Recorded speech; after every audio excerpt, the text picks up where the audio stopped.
زیادہ، بلکہ اس کی پبلسٹی کر رہے ہوتے ہیں، کہتے ہیں وہ ہوٹل وہاں بنا ہے، میں بھی گیا تھا، پھر ہوٹل 10 دفعہ جا کے تو پھر 5ویں دفعہ میں معدے کے ڈاکٹر کے پاس بھی گیا تھا، تو دونوں کا کارڈ میرے پاس ہے، دونوں ہی رکھ لو تمہارے کام آئیں۔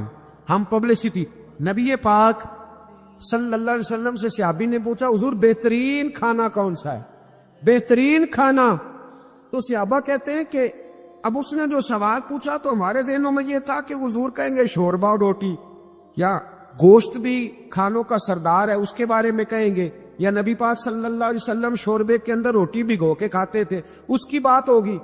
صحابی نے پوچھا حضور بہترین کھانا کون سا ہے؟ ہمارے ذہنوں میں جواب کے بارے میں تخیلات اور تھے، تصورات اور تھے۔ جب حضور نے پوچھا نا، اس صحابی نے پوچھا حضور کون سا کھانا بہتر ہے؟ نبی پاک نے فرمایا وہ والا کھانا جو بندہ اپنے ہاتھ سے مزدوری کر کے کھاتا ہے، وہ کھانا سارے کھانوں میں سے بہتر ہے، سب کھانوں میں سے بہتر کھانا وہ جو تو مزدوری کر کے کھاتا ہے، جو تو جد و جہد کے ساتھ کھاتا ہے، جو تو کمائی کر کے کھاتا ہے۔ اور اگر کوئی تجارت کرے، تاجر ہو، تو محبوب علیہ السلام فرمانے لگے جو سچا تاجر ہو، وہ والا تاجر نہیں جو کہے جھوٹ کے بغیر کام ہی نہیں چلتا، وہ والا نہیں جو کہے جھوٹ بولوں گا تو دکان چلے گی۔ فرمایا جو سچا تاجر ہوگا اللہ قیامت کے دن اسے شہیدوں، صدیقوں، اور محبوب فرمانے لگے اللہ اسے قیامت میں صدیقوں، شہیدوں اور نبیوں کے ساتھ جگہ عطا فرمائے گا۔ سچے تاجر پہ، سچے تاجر تجارت کریں سچائی کے ساتھ۔ دھیان، حضرت معروف کرخی بغداد کی جامع مسجد میں تشریف رکھتے تھے تو بارش نہیں ہوتی تھی، کچھ لوگ دعا کرانے آ گئے، کہا بابا جی بارش نہیں ہوتی، دعا کر دیں۔ تو آپ فرمانے لگے میرے سامنے ایک کریانے والا ہے، کریانے والا لفظ سمجھانے کے لیے بول رہا ہوں، اس زمانے میں جو بھی اس کا نام تھا، کہا یہ جو کریانے والا نا چینی، پتی، گھی، دال، چاول بیچتا ہے، اس سے دعا کراؤ بارش ہو جائے گی۔ نے کہا حضرت صاحب اس سے دعا کرائیں؟ رفیق شفیق سے، یہ تو ہمارا لنگوٹی ہے، ہمارے ساتھ رہتی، اس سے دعا کر؟ فرمایا دعا کراؤ بارش ہو جائے گی۔ اب پیر صاحب کا حکم تھا، اللہ کے نیک بندے کا، گئے اس سے کریانے والے سے کہا دعا کراؤ، کہنے لگا یار میں تو پڑھا لکھا بھی نہیں، مجھے تو دعا کے لفظ بھی صحیح نہیں آتے، دعا حضرت معروف کرخی سے کراؤ۔ کہنے لگے انہوں نے بھیجا ہے، انہوں نے بھیجا ہے۔ تو اس کریانے والے نے ہاتھ اٹھایا، کہا اللہ، اے اللہ تیرے بندے نے تیرے بندوں کو میرے پاس بھیج دیا ہے، تو بارش کے لیے ہے، مہربانی کر دعا بارش برسا دے، دعا مقبول فرما۔ لوگ کہتے ہیں اس نے چہرے پہ ہاتھ بھی نہیں پھیرے، بارش شروع ہو گئی۔ لوگ جو تھے سارے وہ تو چلے گئے، 2-4 سیانے لوگ جو تھے سمجھدار صاحب نظر، حضرت معروف کرخی کی خدمت میں کہا بابا جی یہ ہم نے نہیں دیکھا، بس فرض نماز ہی پڑھتا ہے، ہماری طرح کو لمبا چوڑا کام تو کوئی نہیں کرتا، کئی رات کو تنہائی میں تو نہیں تہجد پڑھنے آتا، کیا ایسا کام کرتا ہے کہ دعا مانگی ہے تو مقبول ہو گئی؟ آپ فرمانے لگے کچھ بھی نہیں کرتا، فرض نماز ہی پڑھتا ہے، ضروریات پہ ہی عمل کرتا۔ کہ حضور اتنا مقبول بارگاہ کہ ہاتھ اٹھائے تو اللہ خالی نہ لوٹائے؟ فرمانے لگے کچھ بھی نہیں کرتا، 30 سال ہو گئے مجھے دیکھتے ہوئے، میرے سامنے دکان کرتا ہے، سودا پورا تولتا ہے، کسی غریب کو دھوکہ نہیں دیتا، یہ اپنی جائز منافع لیتا ہے، یہ اپنی خودداری کو بیچتا نہیں۔ تو فرمایا جو 30 سال رب کے ساتھ وفا کرے کیا رب اس کی دعائیں قبول نہیں فرمائے گا؟ فرمایا یہ جب بھی دعا مانگے گا مجھے امید ہے اللہ ضرور قبول فرمائے گا۔ تو میرے بھائی دیانت، ہمارے نوجوانوں کے مزاج میں محنت نہیں شامل، جد و جہد نہیں شامل۔ جس کو 10 ایکڑ یا 20 ایکڑ زمین ملی ہے اس نے کسی کو ٹھیکے پہ دی ہے، وہ خود نہیں حال چلانا چاہتا، ورنہ پھر اسے چودھری کوئی نہیں مانے گا، وہ خود نہیں آگے بڑھنا چاہتا۔ جس کی اپنی دکان ہے ذاتی، اس نے کرائے پہ دی ہے، کوئی یہ نہ سمجھے کہ کروڑوں کی دکان ہے اور خود یہ 10 روپے کی چیز بیچ رہا ہے۔ محنت کا مزاج نہیں، جد و جہد کی طبیعت نہیں۔ اور یہ جو فارغ رہنے والے ہیں نا، آج ناراض ہو جانا ہے آپ نے، چلو کوئی بات نہیں، لیکن ایک بات ضرور ہے کہ قوم کو سمجھدار ضرور ہونا چاہیے، ناراض ہو یا نہ ہو۔ یہ جو فارغ رہنے والے 15-20 ہیں، انہوں نے بڑی خرابی کی ہے، ان کو دیکھ کے اور بھی بہت سارے لڑکے فارغ ہو گئے۔ یہ جو محلے کے پہلے 10 فارغ ہیں نا، یہ بڑا نقصان کر، اگر یہ کچھ محنت کریں، جد و جہد کریں تو باقیوں کی بھی توجہ کام کی طرف بڑھے۔ بوڑھا باپ ڈیوٹی پہ جا رہا، بیٹے کو کام ہی نہیں مل رہا، عجیب بات،